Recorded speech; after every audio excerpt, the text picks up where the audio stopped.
Greetings and salutations with the warmest of holiday wishes to you and yours. Welcome to the Almost Daily ZenCast.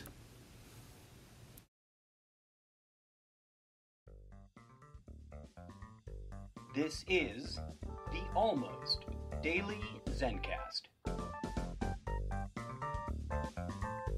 Hello and namaste. Thank you for tuning in to today's episode.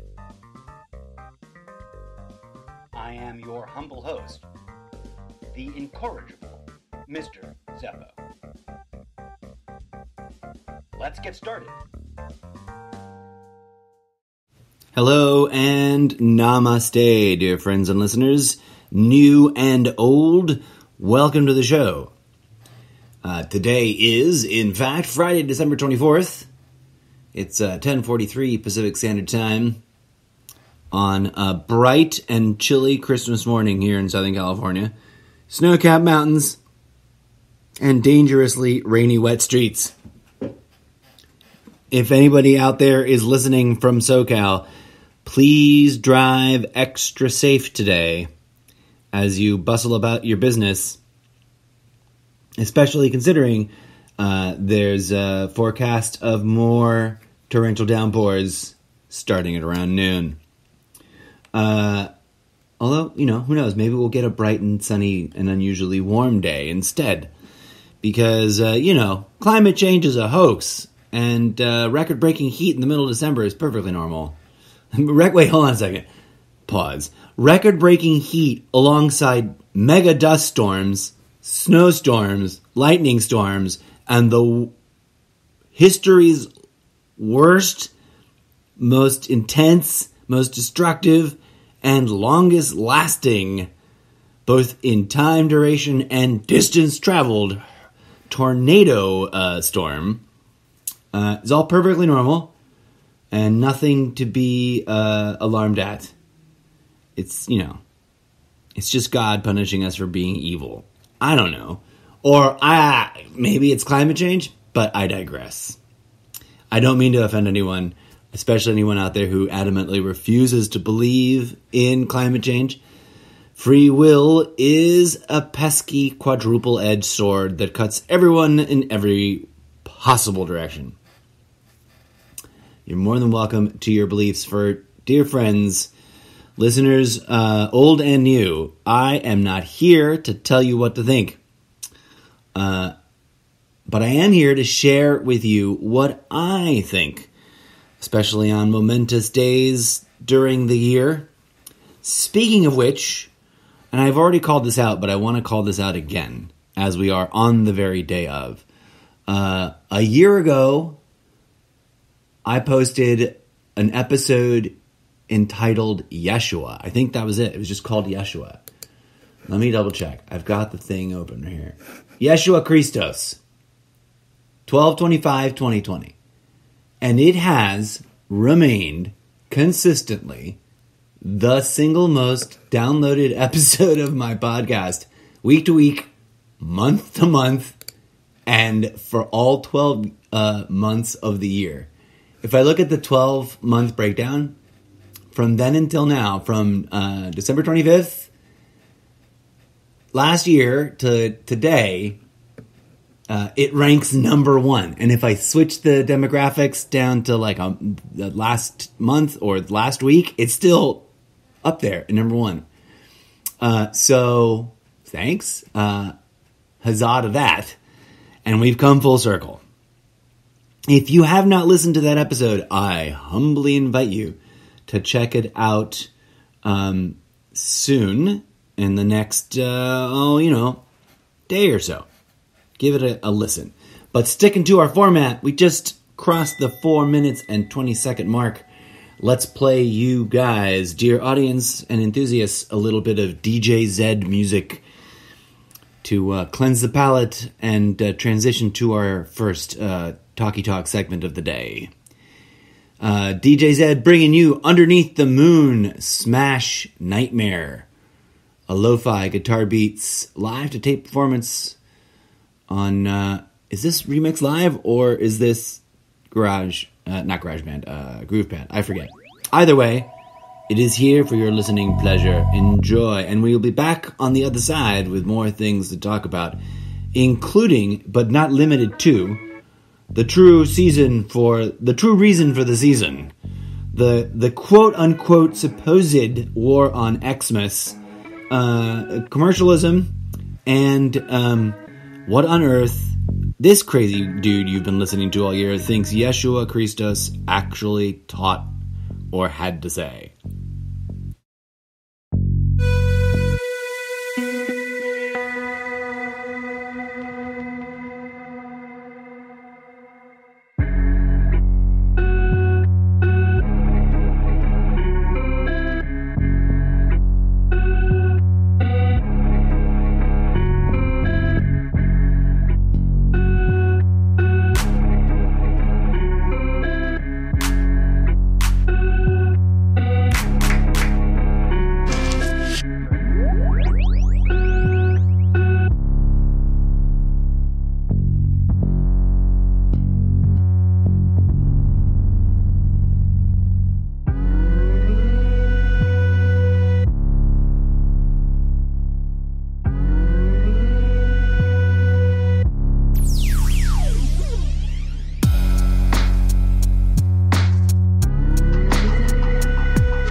That's right, folks. We're back on the flip side from that cleansing palette mini cruise of musical visualization. Thanks for joining us on that adventure. That's what this show's about. Interesting discussion, broken up by a bit of robot dance music to induce the imagination to ponder things. Let us ponder the ridiculousness of the supposed quote-unquote war on Christmas. And let me pause right here, dear friends, to say to you, and I hope this does not offend in either direction, one way or another, but truly and genuinely, Merry Christmas to you. And if you don't do Christmas, Happy Holidays, and or insert your name of, your holiday here. I am of the opinion, having been quite engaged in impersonal observation, and people giggle at that like they think it doesn't matter, but I think it's actually really important. Politics, like sports ball, consumes the identity.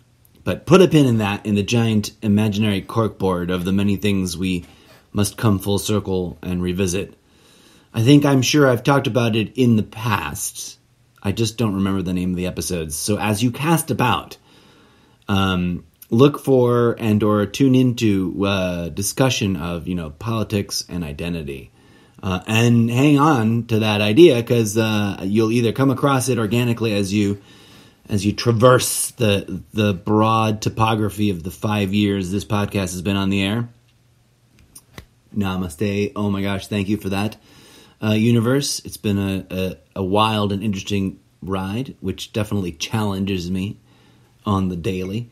But I digress. The war on Christmas, I have come to the conclusion, after much observation, questioning, seeking, and critical reasoning, and hearing out of all sides, is a bogeyman. A bit like, and people are going to get all triggered about this in every direction, a bit like critical race theory is right now. And it's not new, the war on Christmas. It's been around, and you can trace it back into the spirituality movement growth movement of the growth of the spirituality movement. That's the order I wanted to put those words in.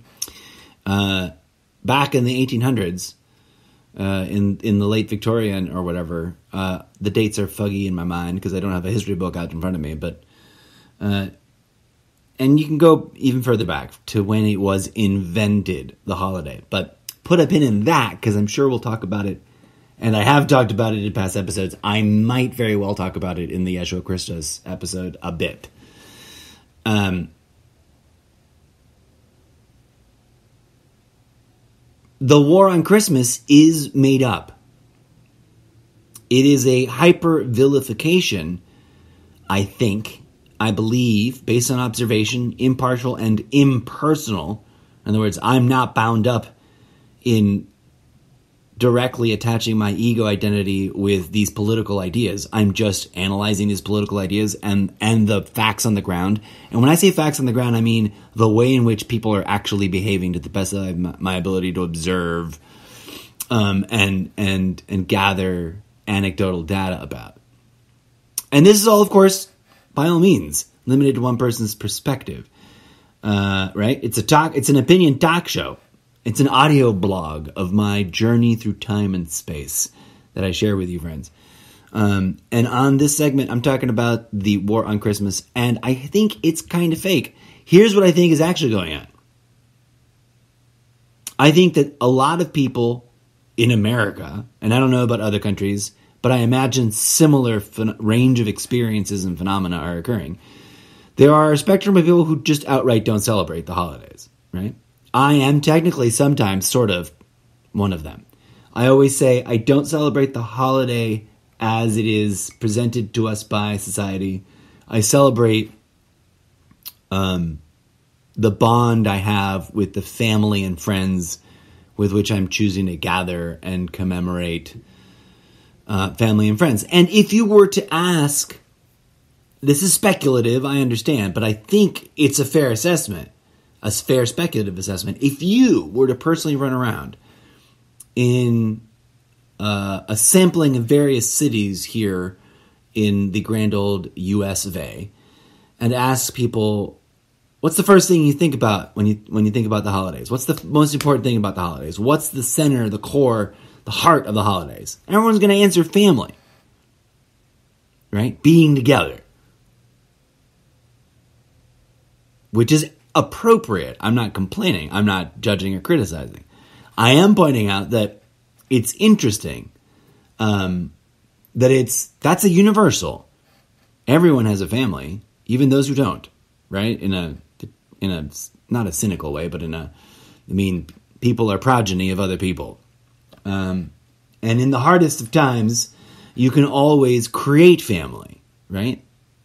As all of the most charming and heartwarming of action-adventure sci-fi movies tend to remind us. You choose your family. You build your bonds in spite of what lousy cards the universe has dealt you. And that's glorious and beautiful and should be celebrated. But let us remember that that's a universal across the board and has nothing to do with anyone's given, chosen, or inherited sociopolitical identity in the community built around their organized religion. And I guess we could argue about whether or not that's the best way to describe it, but it's a way to describe it. There's organized religion in the world, and it has its traditions and its flaws and its problematic issues and its hope and its love and its, beloved and long cherished traditions, some of which make sense, some of which don't make sense, some of which make sense on the surface but make less sense if you unpack them, right? And a cynic would be I thought about opening this episode with, fun fact, did you know that cutting down a tree from the forest and decorating it with stuff, especially silver and gold and red, is almost explicitly forbidden in the Bible? Yeah, it's Old Testament, but it's also like, you guys erase that line all the time. And I say you guys jokingly. I technically, and this will surprise many people tuning in, I technically consider myself a Christian. I am many other things, and I don't think that I am recognized by the vast plurality of the normative 50 shades of Christianity, because let's not kid ourselves. Christianity, quote unquote, as a thing is not as nothing is. I keep arguing on this show, and it sounds like a meaningless point to make, but I think it's really central to our clear understanding of how to solve the problem. It is not a monolith, right? Nothing is a monolith. No person is a monolith of uniformity, of totality, of absoluteness, of anything. No one is absolutely evil, even the worst. As history has shown over and over again, you can find weird, alarmingly touching examples of almost any historical villains, and I mean real life person that was villainous, humanity in preserved in anecdotes or true life samplings of their letters is the most common. But anyways, I'm not trying to defend villains, although there is a whole villains are people too kind of consciousness moving through fan fiction mostly, but also I think evolving in the world. But put a pin in that, as I have talked about that at length, I'm sure, in the past, sometimes unrelated to the given titled theme of a particular podcast episode. And I'm sure we will come back and talk about it again, as it is a central theme in my literary fiction that I'm developing. But let's return back to organized religion, right? I'm not here to attack anyone's organized religion. I'm a pluralist in that regard. I think all organized religions contain bits of truth and lots of malarkey, the way I, generally would quite simplistically describe political parties and political ideology. I think humanity is prone to creating social constructs for virtuous ideals, which then quickly get backfilled and swamped by all the demons that seduce us as individuals into doing horrible things. But point of fact, here's why I do not believe there is a war on Christmas, first of all. Because if it's coming out of a Fox News host person, I'm inclined to think it's some form of reverse psychology. It's some form of manipulation. Point blank. Fox News has a terrible track record. I'm not, just because I'm calling out Fox News, and I don't mean to offend, this is just my observation after having been observing it since the day they came on the air. I was alive and conscious and a news nerd, for lack of a better term, because I'm no expert. I'm no professional. I wish I had a lifetime's long of watching the news with a scientifically documented and peer-reviewed thesis doctoral paper about it, but I don't. I'm just a nerd that watched a lot of news and formed my own personal opinion by questioning it and trying to, verify things when I can, etc. Limited in that scope as it is. And I don't pretend to be a journalist. I don't pretend to be anything. I pretend. Put a pin in that whole issue, but I digress. The point of order is organized religion creates holidays, right? And we're gonna circle back through in the next bit about like the difference between this common sense, common man, common person notion that it's about family, and what high holy days originally meant. And that there might, and why I would argue there might be some value in sort of reconnecting to some of that arcane Mishigas. But that's a whole nother thing. There are 7 major world religions that everyone's generally aware of. And if you're not aware of all of them, look them up. There's hundreds more non-main, religions that don't get umbrellaed into any of these. There's quite a lot of religious organization in the world. And Christianity, bless its heart, to borrow from the Southern Bells, and bless their hearts, they sort of quite erroneously, I think, operate under this sort of sublimated and maybe sort of unconsciously inculcated assumption that they are the massive plurality, that they are, if not the majority, then most certainly the favored ones. But then again, every organized religion tells you that you're the special chosen ones. They have interesting features in common. But all these 7 organized religions created holidays throughout the year for various reasons, of which we've boiled them all down to family. And just in the time frame between November 1st and January 15th, there are approximately 29, maybe 30 holidays that are observed by people. And here's a fact on the ground. No matter which organized religion you belong to, no matter which holiday you're choosing to participate in, all these other holidays are going on too, and are equally valid to other people. And because you can only know X amount of about any individual, and you can only know so much about X amount of people, most of the people you cross paths with, you have no idea. And it would be foolish of us to just assume. As the meme that I'm rocking as my holiday banner on the Facebook, speaking of which, if you appreciate the show, come on down to Facebook. There's a special Facebook page for it that I manage.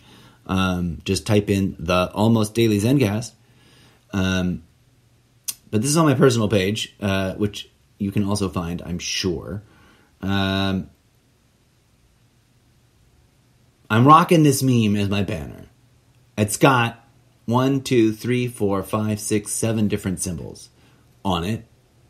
Starting with the generic Christian cross in the upper left. I think it's Christianity, Islam, Sikhism, Judaism, or maybe that's Buddhism, Judaism, the yoga symbol, which is a symbol for a specific religion, I don't remember which, and then maybe this one's Sikh, and then paganism. At any rate, I'm not an expert in all religious symbols, but I do recognize it. I've seen them all before, and maybe I get them mixed up. The significant part is, it reads, I quote to you, why do I wish people, quote, happy holidays? Because from 1 November to 15 January, there are approximately 29 holidays observed by 7 of the world's major religions, and I don't think mine are the only ones that count. And they aren't. Everybody's religions count. And we should honor and respect everybody's religions. That's not a war on Christmas. That's a creating of equitable space, right? If nothing else, religion crosses and exists in these 2 other psychological spaces that human beings hold in common. It is both private and public to a certain degree. in as much as that people carry their religious faith into their self-identity, through their self-identity, and into the way they speak, right? And one of the difficulties, one of the problematic issues of our dear beloved country, make no mistake, friends, I love this country, there's no reason not to. I also see its flaws, there's no reason not to. And patriotism, I know this is a Christmas holiday special, but patriotism is not blind adherence to anything or anybody. Neither the system nor any individual in the system. That's not patriotism. Patriotism is, to the best of my understanding, in the truest, deepest, most profound way, an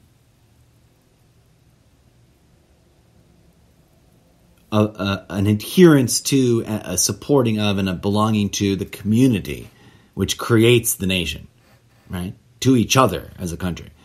And the reason I bring it up is because there is this toxic, minority-held ideological construct that dictates that America is a Christian country or it's not a country. And that's not only deeply divisive ideological rhetoric and thinking, but it's also toxic. It's also insincere. It's also incoherent in as much as that this country's always been a melting pot. This country has spent its entire existence absorbing people from all over the place in order to maximize its well-being for all, in theory. We can get into a whole bunch of discussions there, but we'll put a pin in those for now. The war on Christmas is a tool in terms of how it's used, what it means ideologically, rhetorically, and and how it impacts people in the sphere of public discourse. Is that it is a lightning rod into that dualistic public-private identity, mental, psychological, spiritual, emotional space.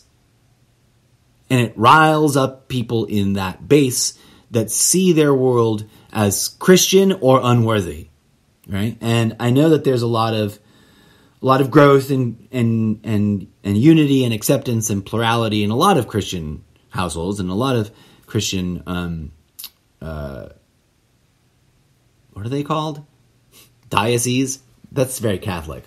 Although I guess my sentence would be technically accurate. I mean, that colloquial American name for the community you build in the church, which is totally slipping my mind right now. And I'm not trying to deny that. I'm not trying to deny that there isn't, no movement, no group, no community, no social identity is a monolith of exclusively any one thing. And that is true of Christianity as a whole, and it is true of Christianity rhetorically and historically as to how it evolved. And clearly, Christianity has skeletons in its closet if you zoom out and look at it honestly and critically with, addressing historical facts as we understand them, even despite the fact that, the winners write history and whatnot. It's 11:11, friends. A delightful little quink-a-dink, or it's about to be. I'm a little bit, there it is. I was a little bit ahead of schedule there. So friends, let's not get caught up in that debate. If you have friends and family, I don't know who's listening. This show is quite magically listened to in 20 plus countries around the world. And that's a humble flex, but it's also a thank you, right? When I say that to honor those people. Thank you so much, you guys, listening around the world. And I don't know what holiday you celebrate. I don't know what weird, multi-religious family dramas may or may not be going on. But I think that we can unite as a global community in understanding that there's some logic and some sense to the pluralistic approach when it comes to dealing with organized religions, right?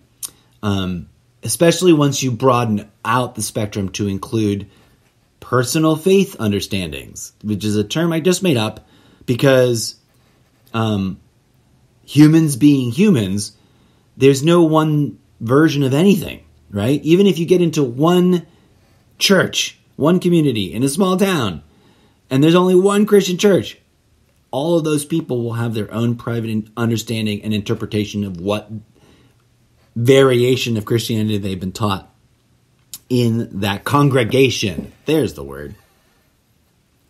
And that word is important on more than one level. I want to transition over to talking about community and congregation and the power there that we might be missing out because maybe, and this is going to sound like a stinger, this will sound like I'm punching down, I'm not, but maybe, just maybe, across the board, organized religion kind of sort of has strayed away from doing high holy days the right way. And I don't mean to be, I'm not trying to sound like a prude or a snob or an expert or a authority in any way, shape, or form. I'm just a lifelong seeker of spiritual questioning, and an enthusiast of trying to do like a compare and contrast. You know how, and this will sound like a sidebar, but it isn't. You know how in Europe, if you meet kids, young adults from Europe, it's a common thing that culturally, especially in the EU, kids are encouraged to take a year, like a gap year, I think it's sometimes called, and just wander around and like backpack. Kids manage to work in a lot of partying, I presume. But the point being is to like see the world and shake your head up and meet other people and experience different cultures, even if they're very similar to you now, because it's all Northern European or whatever in the EU. But, you know, they're all unique and different. And, you know, those tribes of people used to beat each other up over which one was most righteous and whatnot. There's some wisdom to that. Similarly, dear friends and audience enthusiasts, whether you're spiritual and not religious, whether you're religious and not spiritual, whether you're culturally religious but not practicing, no matter what style or form and function of relationship you have to organized religion, which I do indeed disambiguate from the divine or divinity, not to say that they're mutually exclusive, but rather that they're not the same thing, and that's an important distinction to make. I think we should all investigate some comprehension in that. I think that what I was saying was that no matter where you're coming from, whatever you were raised, whatever you accepted or rejected, fought against, denied, etc., it does not hurt as a human individual to set aside your chosen worldview, set aside your conscious and, to the best of your ability, your semi-conscious and even harder, your unconscious biases, by just acknowledging that you must have them and you will discover them because you'll run up against them, and therefore have the capacity to set them aside and give yourself a comparative world religions course by doing the work as some fictional holiday mom. Oh yeah, in 8-Bit Christmas last night,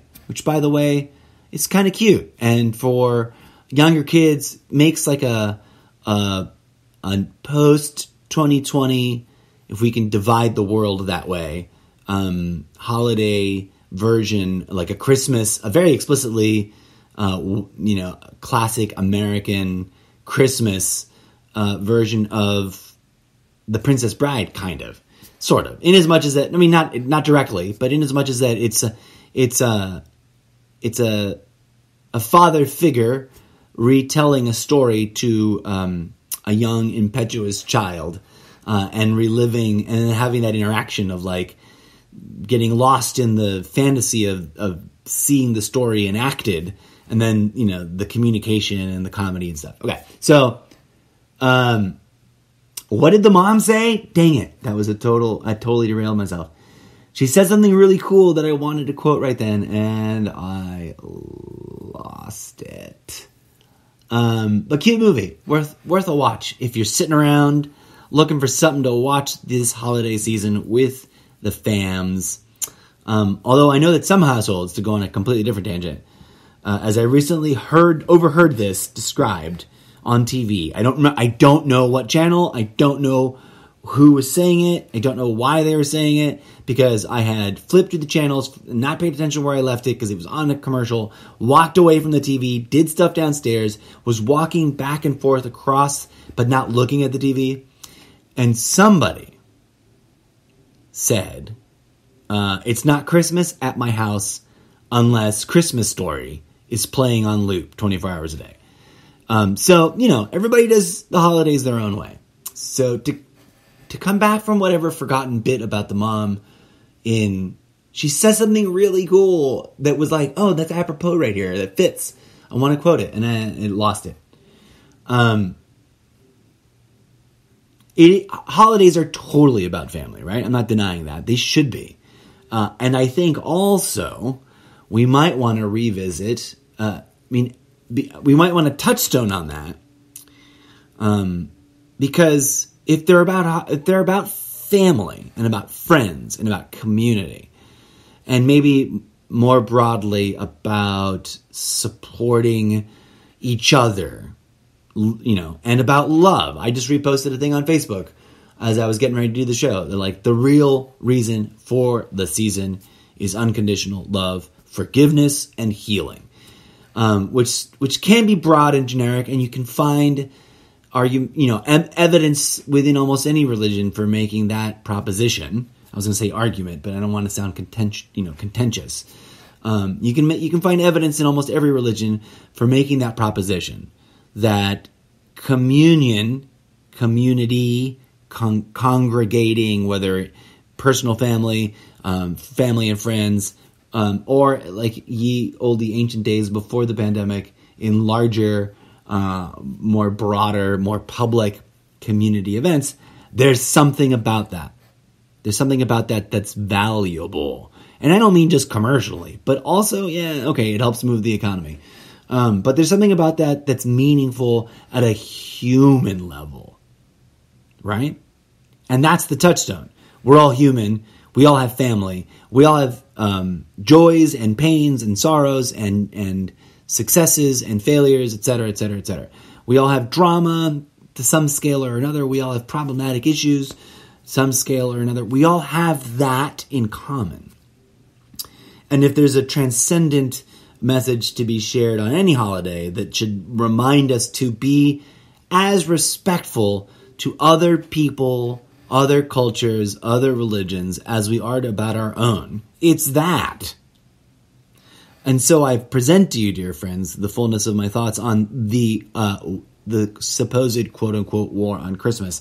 They're using that to rile you up. No one wants to get rid of Christmas because everyone wants to be safe and gathered with family on these dark and cold, wintry nights, even in places that don't get cold and wintry, and share that conviviality, share that passion of the Spirit among us, whether it's the Christian Holy Spirit or some other form of spiritual divine grace that visits upon us, where we can, even if we're amidst tragedy and sorrow, let us not forget, folks, as I sometimes morbidly like to remind myself and vis-a-vis, all of us, there are plenty of people deep in some sorrow. And so let us take a quick moment of silence for that. And of course, to be full of gratitude, which was my idea behind yesterday's episode, which I will be the first to admit to you folks was probably a hot mess. I don't remember a word I said. If it's brilliant, oh my God, thank goodness. If it's incoherent, I apologize. But gratitude at every level, gratitude for each other, gratitude for the communion, gratitude for the food and festivity, gratitude for the gifts, abundant or meager, gratitude is what we all, in this touchstone of like, it's about family, share in common, regardless of religion, regardless of not having religion, right? Because even all those barbaric atheists, of which I have been one, on multiple occasions, I've chosen not to believe, because you can do that with belief, right? You can turn it off. Let's remember that. Put a pin in that. Quite a few episodes about the power, form, function, structure of belief. And in the past episodes, friends, put a pin in it. If you'll find them, track it down, remember it. It's a mental mnemonic device to help us string together all the different themes. And of course, we'll be coming back to it again in a future episode. So, holidays. Let go of that notion and heal whatever pain, stress, anxiety, antagonism that is caused in your family or in yourself or in others that you know by sharing this simple reality with each other, that we are family, and that once you add on top of the nuclear family, that whole model I just shared, that whole thought concept, there's also the simple reality that we are a human family. 99.9999999999999% genetically identical across the board. Something that science deniers who are adamant about denying science used to deny a lot, but now that they're proud of their pure human DNA that has not been corrupted by certain things, they must contend with. But I digress. At the simplest level, we can find transcendent healing across lines of division vis-a-vis this important, humbling, awe-inspiring, simple reality. Even in times when we can't be with family. Even in times where we don't want to be with family. No offense, don't take any implications if there's any family listening. But those things happen. And they're still there. And even if we don't have family to be around, they're still there. But put a pin in that because that gets into the metaphysical.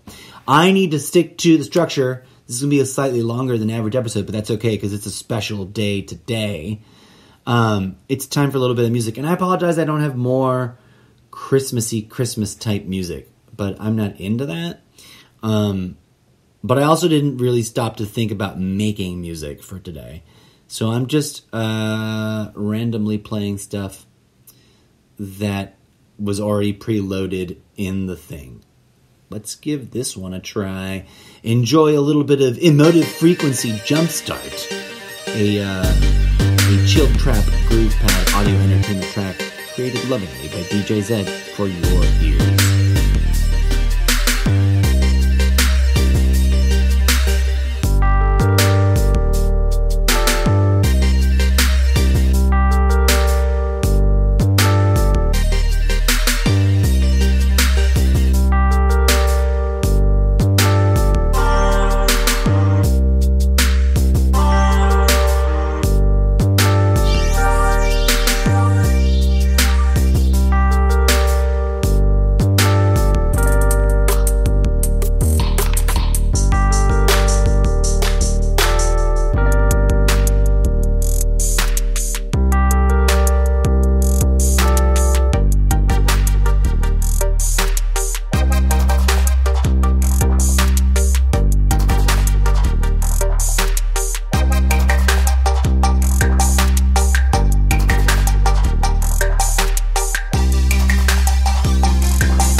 Shout out to any of my family, should they might maybe be listening to today's special episode, and thank you for tuning in. And shout out, of course, to my audience family.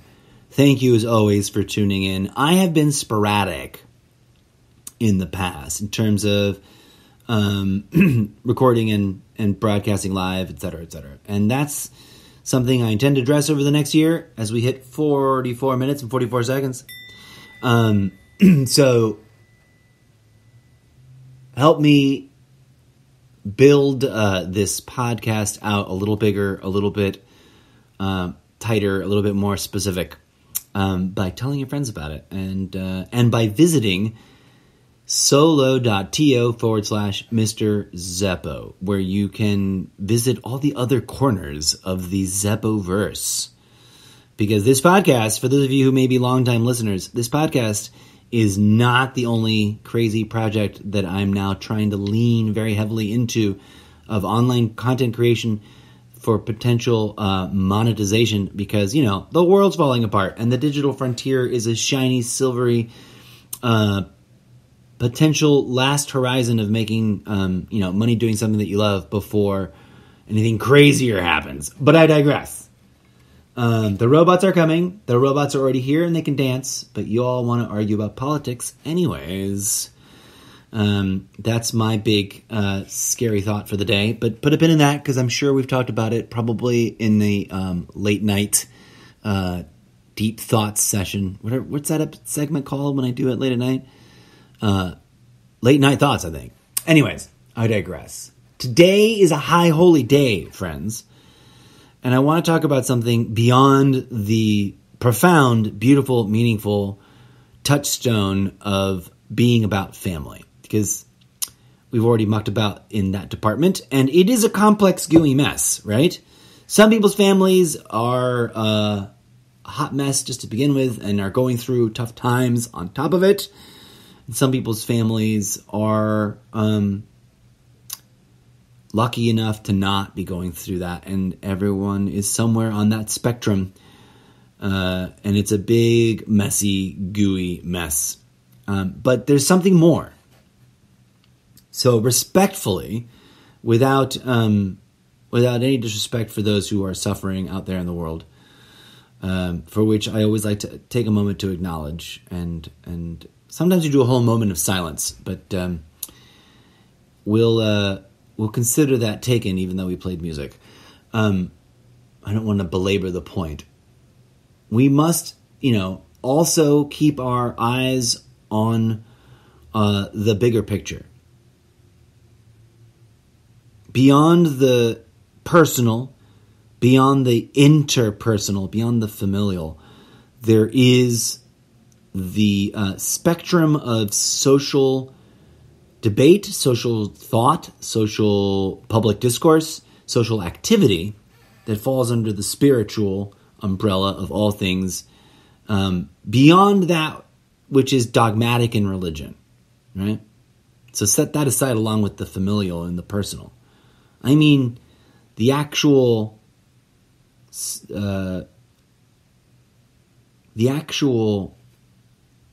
energetic. What's the word I'm trying to land on? I almost want to say technical reason, right? There's a technical reason. Let us propose. I don't want you to blind faith believe me. I want you to join me in exploring this idea. What if there's a technical reason for which human beings, during the course of their evolutionary development, adopted the practice of engaging in spiritual activities, ceremony, ritual, etc. Now, that sort of stuff is easily, quite often, readily dismissed right out of hand, right? In the same spirit or intention that deniers of religion would dismiss the Bible. Why would you care about a book written by shepherds in the Stone Age? What on earth could they have possibly known about the world that we don't know and understand better than they did? And it's a seductive argument.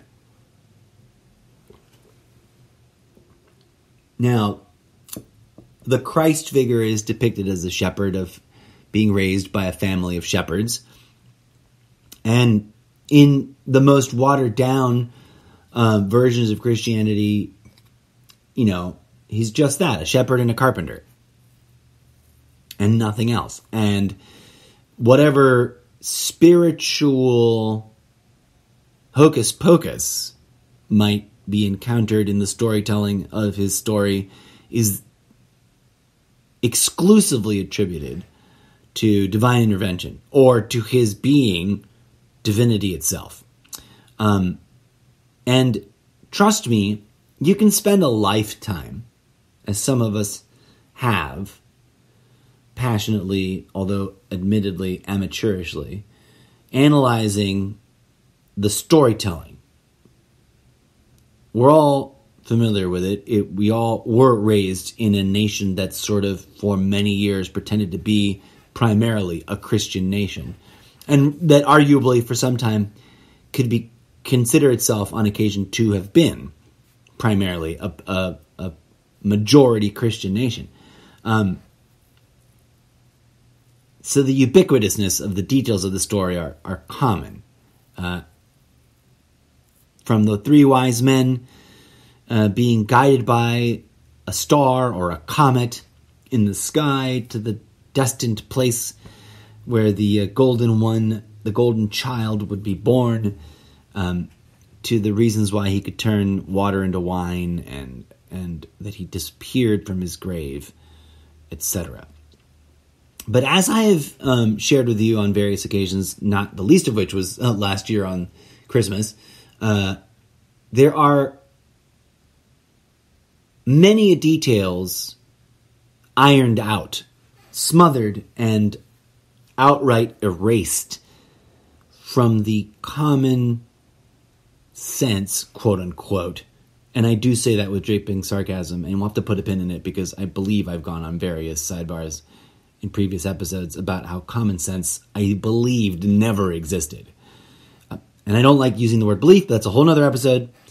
I'm convinced, analytically, critically thinking, and a non-belief category of like, this must be fact, that common sense does not exist, but is something used to harness and corral the public opinion. To sort of, it's a tool for building consensus around an idea that there's already consensus around an idea. But I digress. One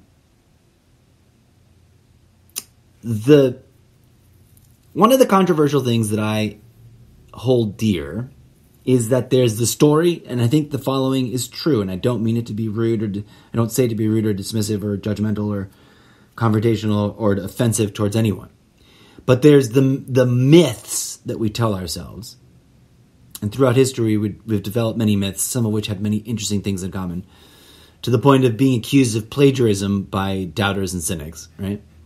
And then what those myths might represent if they indeed convey some nuggets of truth and point to a mysterious and yet organic, and by that I mean naturally occurring, so that irregardless, independent of, without any organized religion, those phenomena would still be real, actionable, and happening in the world, one way or the other.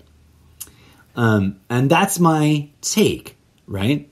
This meme that I share is a sort of attempt to get to the heart of it. I think I shared it and or saved it to a public list, which basically looks like I shared it on the social medias. But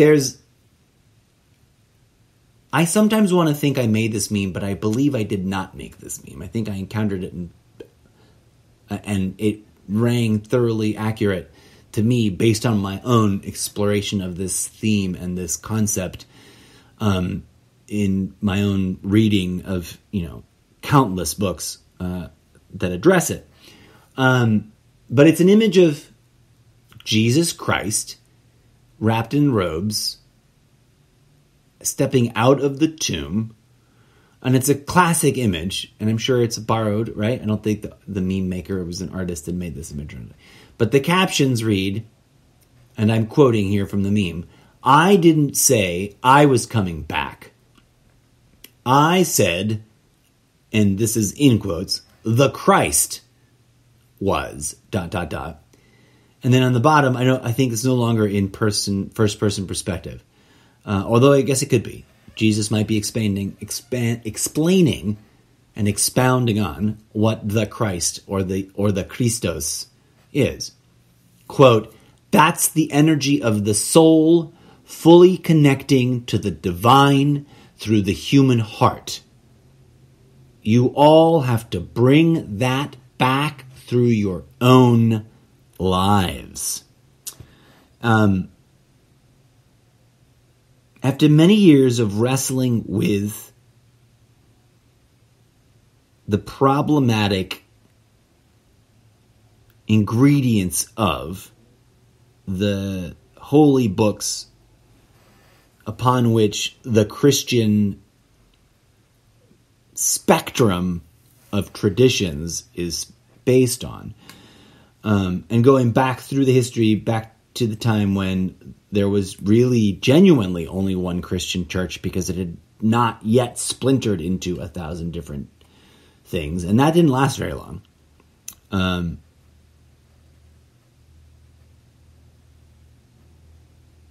There's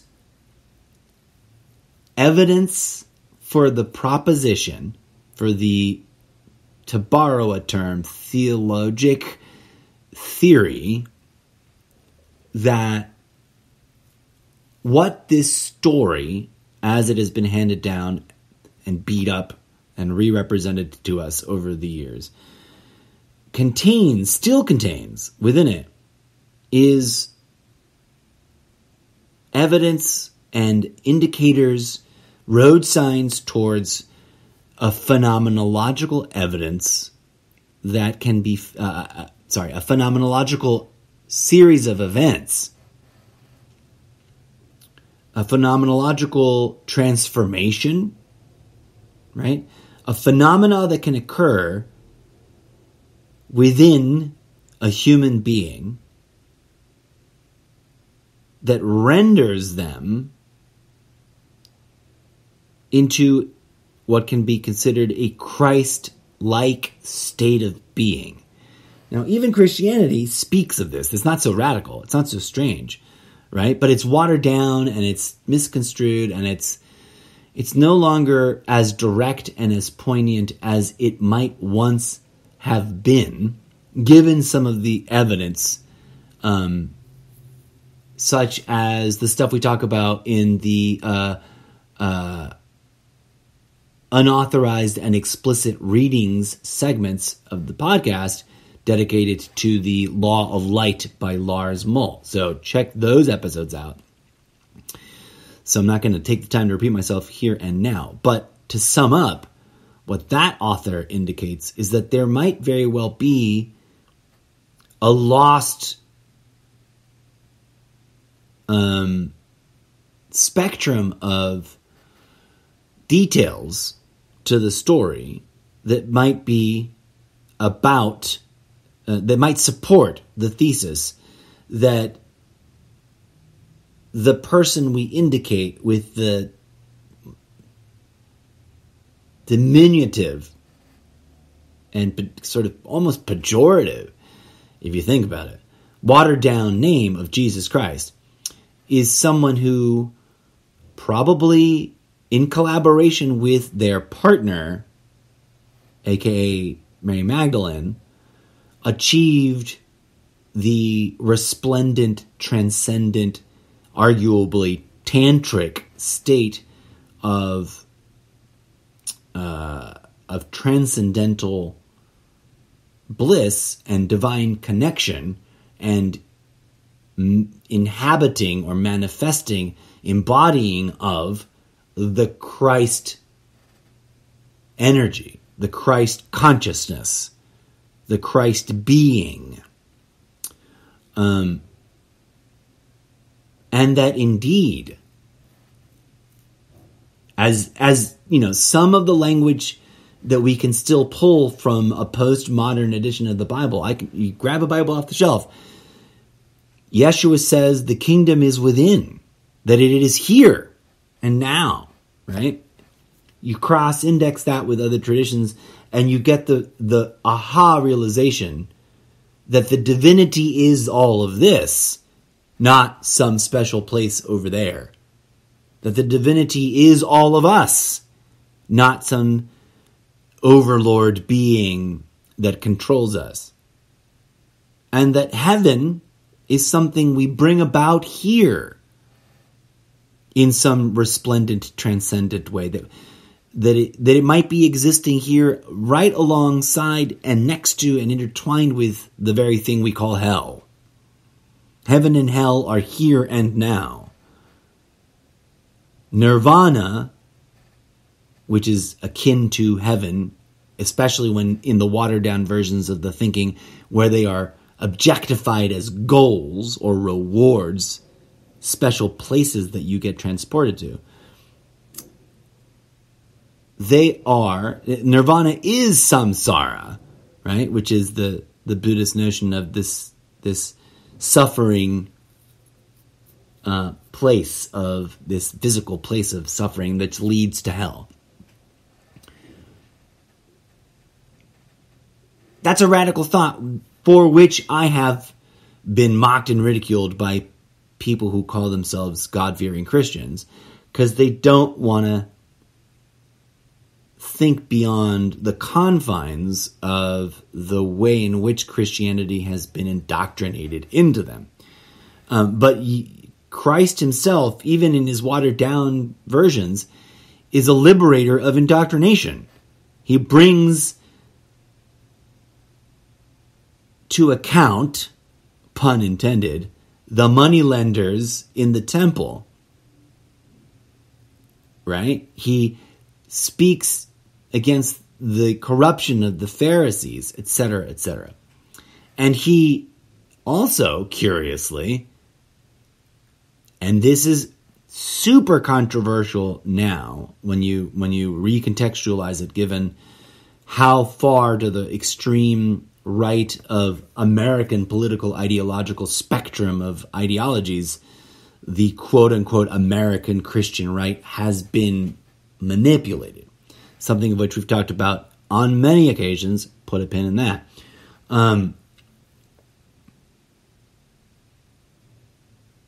But Christ completely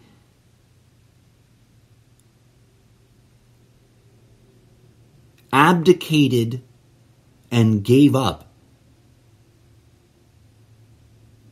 any and all claim to topple the system, right?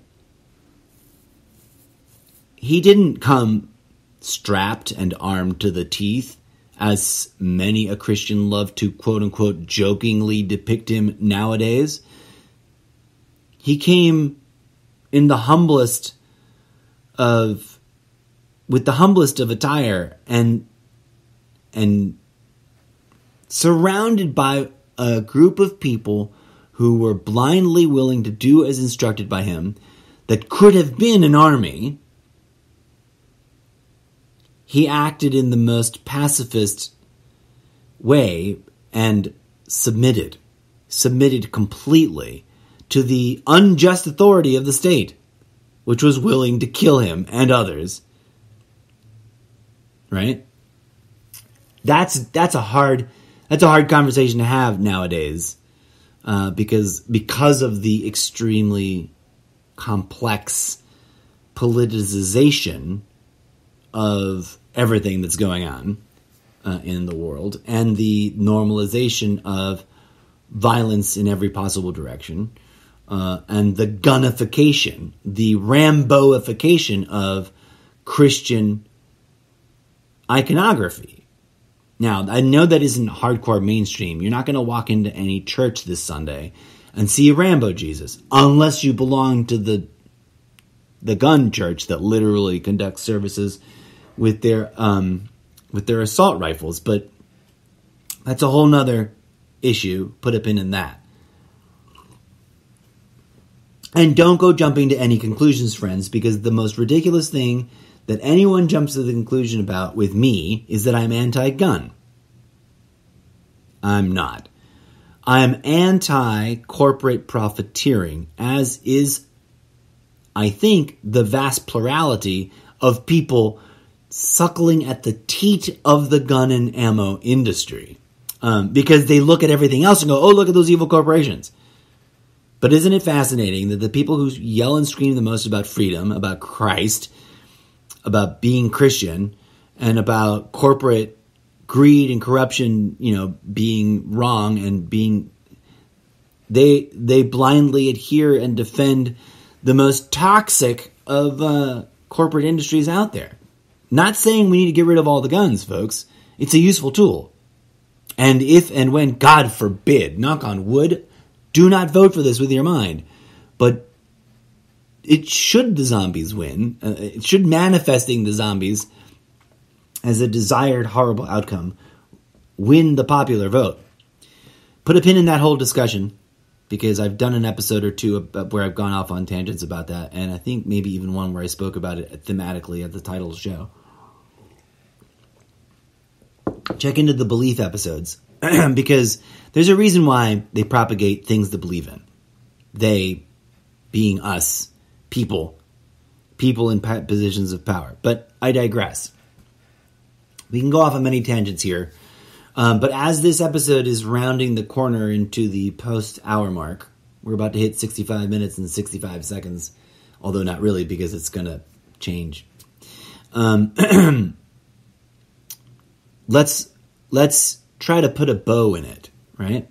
As you celebrate with family, don't get caught up. This is my prayer to the world on this Christmas Eve. This one of many holidays during this seasonal cycle of celebrating high holy days. Oh, and let me make my point about high holy days and the difference between how organized religion might have used it at some point and how we don't use it anymore. And that's that there are indeed spiritual energies, right? Even the MAGA crowd is all about how this is spiritual warfare and they're trying to get at your spirit, right? That's a thing. There's certain ingredients to that whole mishigas of conspiracy theory that I can't actually disagree with. But that I see and perceive differently in the world than they do. But that's a whole nother episode. And I'm not going to hijack my own show and turn it into a Good Morning Trumptopia episode. I'm going to wait on the Good Morning Trumptopia stuff for a hot minute. At least until after Christmas Day. But there's plenty to talk about in that department, folks, so tune in. And if you're into my position, if you don't know what I'm about when it comes, I coined the term Trumptopia. If you hear that term anywhere else, let them know. I was the first to use it. I know. And also, if you don't know what it means, there's plenty of episodes where I dive into my description of what it signifies to me and why I use it. And it's not mean or hurtful or judgmental. It's just acknowledging that what's going on with that is of a certain ilk. There's a certain thing that's part of all that craziness that should not be ignored.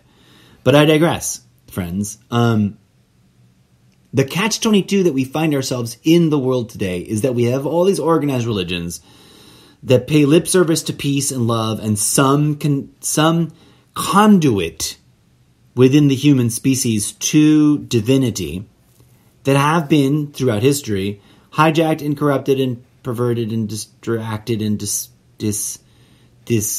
what's the word I'm looking for?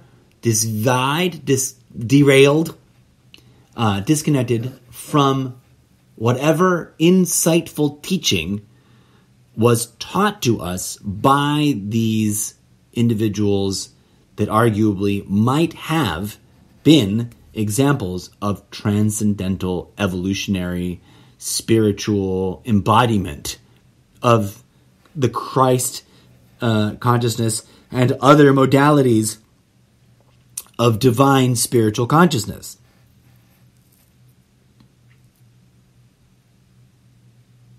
And instead of engaging in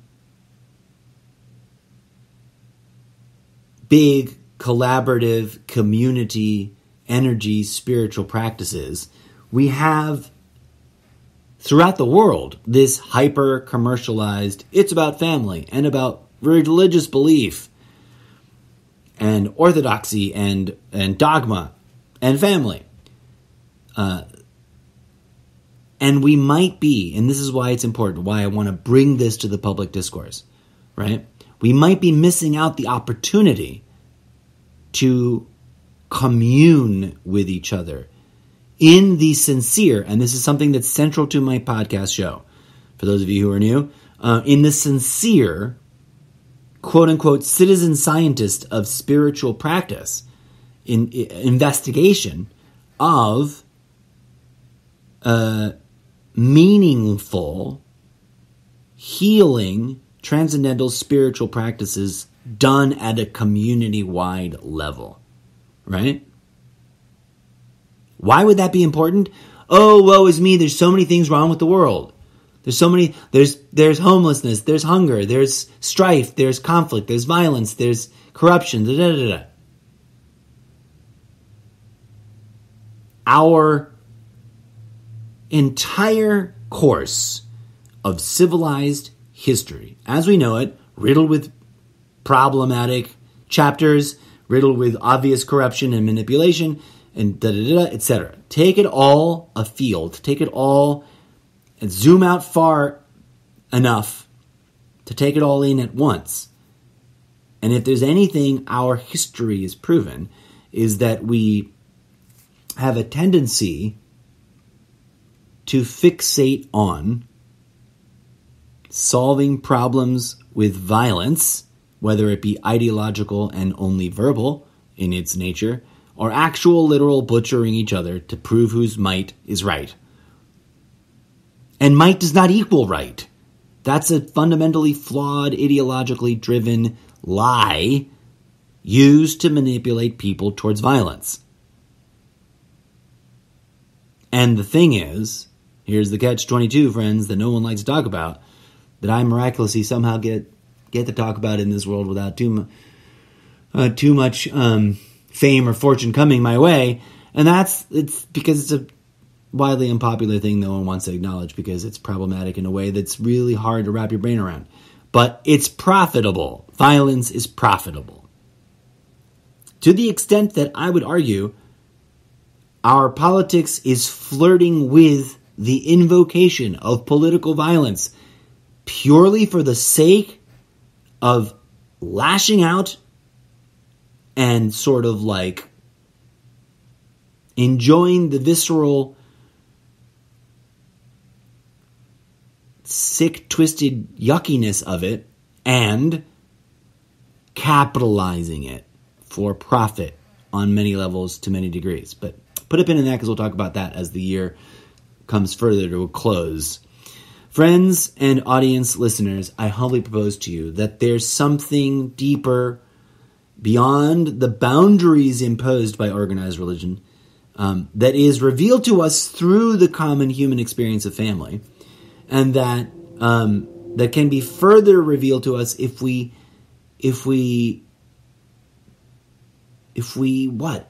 take the courageous step to set aside all the things that divide us and focus on a true and fair and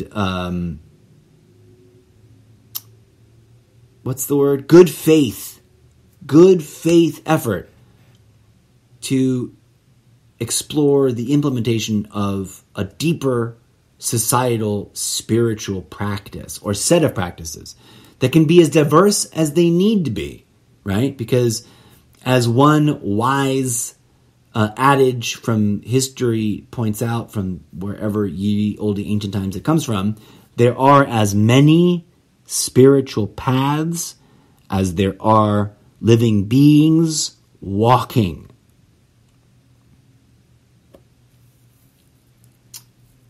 Many an indicator in every religion, and this is something that I think they made a special word for this, the Omists, they believe that no singular religion has the absolute truth, but all religions have ingredients that guide us to the truth. And my lifetime of observation and experimentation and exploration and questioning and seeking and going back and trying on hats and taking them off, etc., lead me to these conclusions that this is not just some quaint thing that is fun to think about. This is some big business here that's urgent and needs our addressing.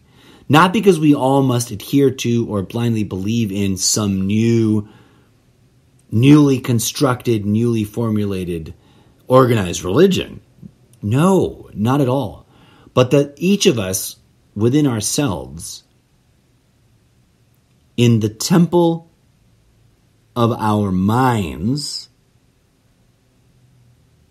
at the sacred spot in the center of our being, all of us have an organic conduit to divine grace, to divine energy, to divine healing, to divine consciousness. And that these examples, these mythological,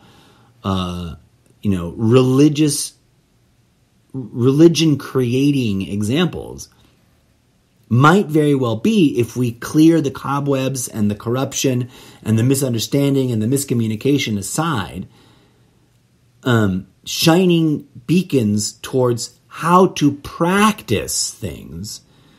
For many, specifically speaking to the Christ example here, beyond Lars Moll, plenty of other authors have indicated that, evidence suggests Christ actually studied more than what the biblical account indicates. There were the Nazarenes and the Nacenes and the therapists all in the countryside around the town of Bethlehem, etc., and that he did indeed seem to have traveled the world and may have gone as far afoot as Egypt, if not even as far as India. And that this isn't an attack on Christmas. This is a return to the deepest of the realist reasons for the seasons. And that's that idea of being Christ-like in our practice, whether in the broadest strokes, in terms of unconditional love, in terms of truly giving and facilitating and assisting those that are worse off, right? The awkward and embarrassing reality of the Christ story as it stands,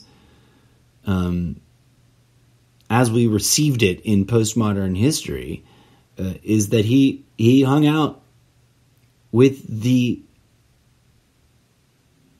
people that no one wants to hang out with, and helped those that no one was helping, and fed those that no one was feeding, and healed those that no one was healing.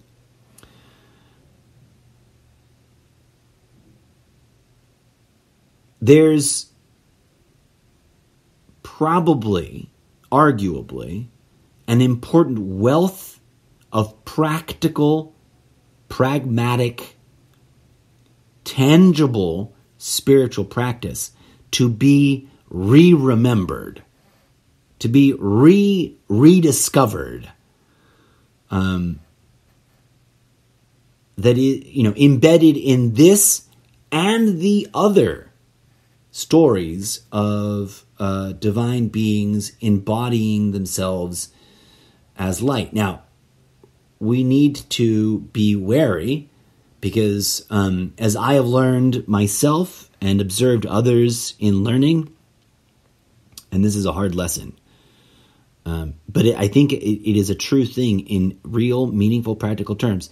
That which we call ego, the dark side, the scary, darkness that's out to get us, that which is waging spiritual warfare at us, is just as much us as anything else.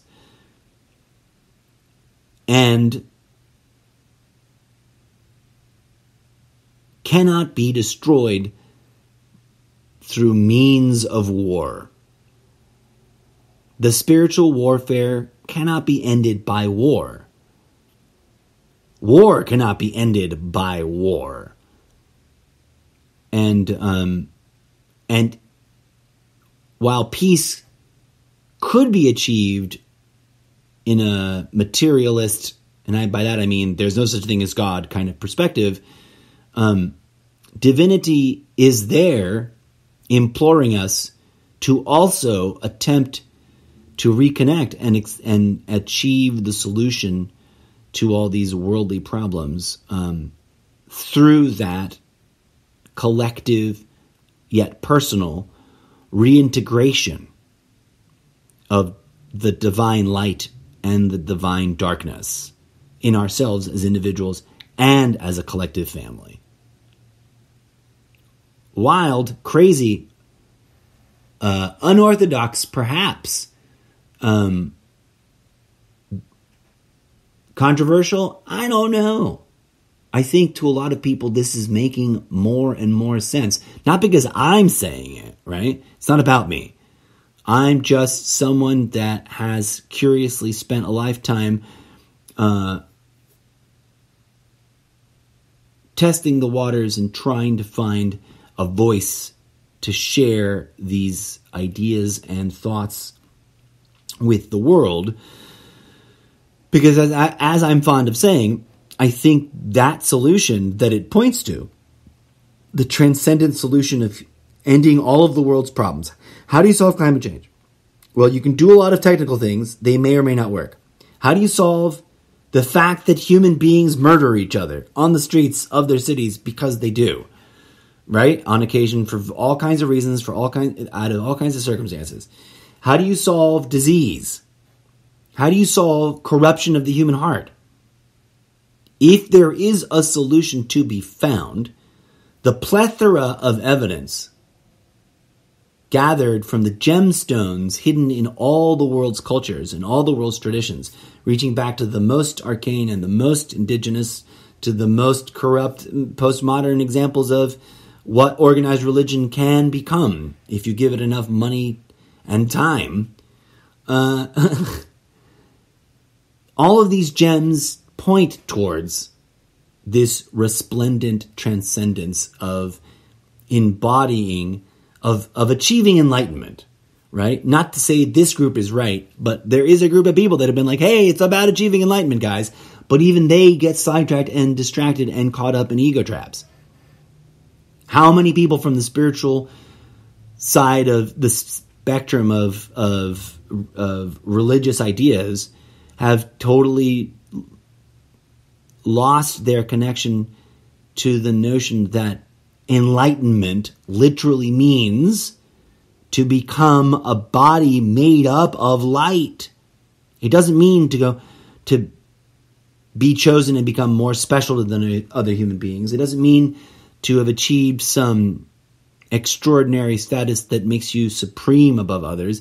It means that the human species evolves like a butterfly, transmuting itself through the liquefaction of its previous physical body into some higher order structure. And that, if that's a solution, if becoming imbued with living light or becoming pure living light that can still manifest in physical avatars, if that would bring about an organic, transformational, collective healing of everyone, including the worst of the most evil bad guys, why would we waste any more time arguing about anything else that does not deliver? And I think that's why we have these mythologies, because I think that is a phenomena, as Buddha is attributed to saying, has been discovered and rediscovered time and time again throughout history immemorial. Because it is an organic, it is not, I worry sometimes that I sound like I say it is inorganic, as in not organic. I am saying it is a very much organic and naturally occurring phenomena, inherent, maybe not just the human species, perhaps, dare I be so bold as to suggest, dear friends and listeners, to all that which is life. Because what is life? All caps, right? Not the question, all caps, but the word life. What is this thing we call life? Well, the metaphysical, transcendental, end of the spectrum of suggestions indicate that life itself is that which we call divinity, being life itself. And so there you go, folks. That's the crazy, wild, out there, totally insane idea that is staring us in the face and has been probably throughout time, because as one wise poem puts it, God would, of course, hide the miracle of all miracles right where humanity would never look, deep within themselves. And so I hope, friends, that you have enjoyed this public discourse journey through these wide-ranging thoughts, and that if you know someone who might appreciate hearing this in or about the holidays, that you send them this link. And then generally, if you're out and about and you encounter, because this happens to me. The other day I was out shopping and someone was saying something cool about living holograms and fractals and stuff, and I was like, I talk about that on my podcast. If you come across that kind of stuff, and you want to social network this podcast and the nexus of content creation craziness that I counterintuitively co-create, and I chose my words quite wisely there because I realized that some of the stuff may not make sense given some of the things that I'm saying on my podcast, but I'm trying to bring a new thread to weave it all together. But for that weaving to happen, I need your help, friends. I need your help and your support. If you are in a giving place, please visit the fundraiser and give whatever little bit is possible for you to give, for this struggling streamer is in dire need to not only survive, but also, upgrade and improve and acquire gear and equipment in order to produce an even more exciting range of content creation products for you to consume and enjoy on the interwebs. The whole online metaverse, goggleverse is coming at us. Ooh, the goggleverse. That's mine. I just coined it. Don't steal it from me. Ding. Welcome to the goggleverse. That's going right into the Addicted to Dragons Christmas update, which may not come out before Christmas. It's going to be a holidays update, and it's going to hopefully happen before New Year's. But there you go, friends. Tell your friends, solo.to/Mr. Zeppo. That's the quickest, easiest way to remember how to tell other people on the interwebs to find me. Solo.to/Mr. Zeppo. May Christ be with you, folks, whether you're Christian or not.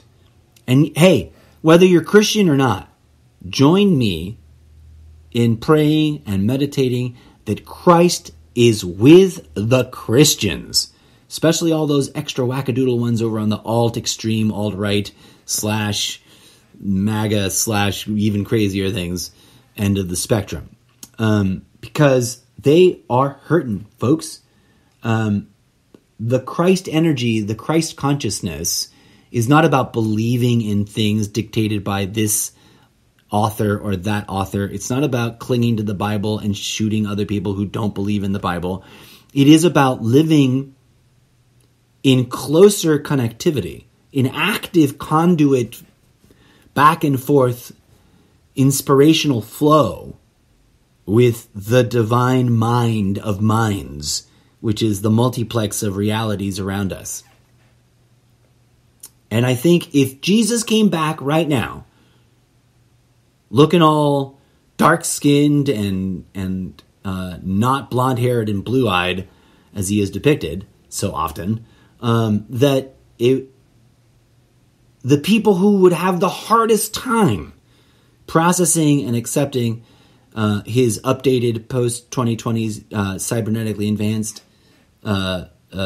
message for the new millennia would be those who bash themselves across the chest the hardest and loudest about being God-fearing Christians. And that is a tragedy and a shame. And I don't say that to offend anyone. I say that to remind everyone that the Spirit of Christ is love.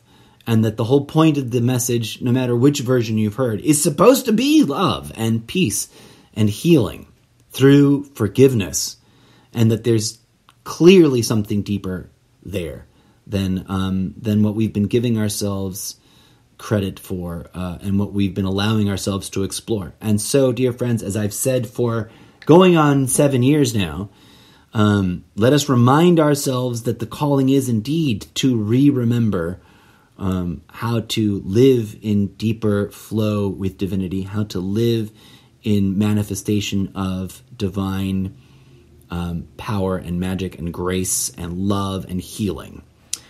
Okay, I'm going to stop repeating myself. Thank you for tuning in. Thank you for supporting the show. Thank you for checking out my other products, which are, fair warning, if you go to solo.to/Mr. Zeppo and you click through to the guide to the Zeppoverse, which is where I write my books, it's action, adventure, sci-fi, technology, spy stuff. So, I'm not a Christian author with a book ready to publish by Christian authors publishers. And like I was saying earlier, a lot of people who call themselves Christians would probably be like, that guy's not a Christian. But as a meme traversing the interwebs remind us, it's not how you look, it's not how you sound, it's how right you are within. It's how your relationship with Christ is going. And therein is something I cannot disagree with, right? Plenty of things I can disagree with the average run-of-the-mill postmodern Christianity dogma. But that Christ is within, and that to truly seek that union is our calling, and that it's not about just Jesus, and it's definitely not about that brand, and it's not about the politics attached to it, but about the healing and arguably the evolutionary transformational transcendental growth that the human species might be able to invoke. It's not too late, folks. Okay. Thank you for tuning. I'm going to stop now for reals. I've just been stalling because I didn't remember where I put the music outro. Until next time, folks, may Christ be with you. May the Buddha be with you. May divine femininity be with you, because they're not mutually exclusive. They are all facets of fractal divinity in this massive, holographic, living, divine, fractal consciousness that brings about the little things we call our lives in this reality. Peace be with you, folks. And tune in for more.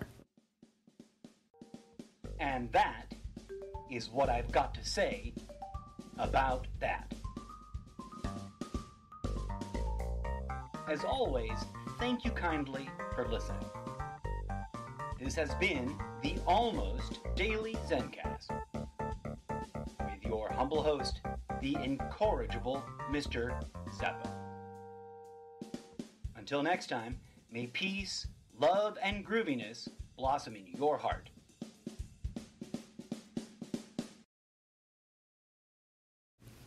Namaste, mofos. Remember, the divine beings don't need organized religion.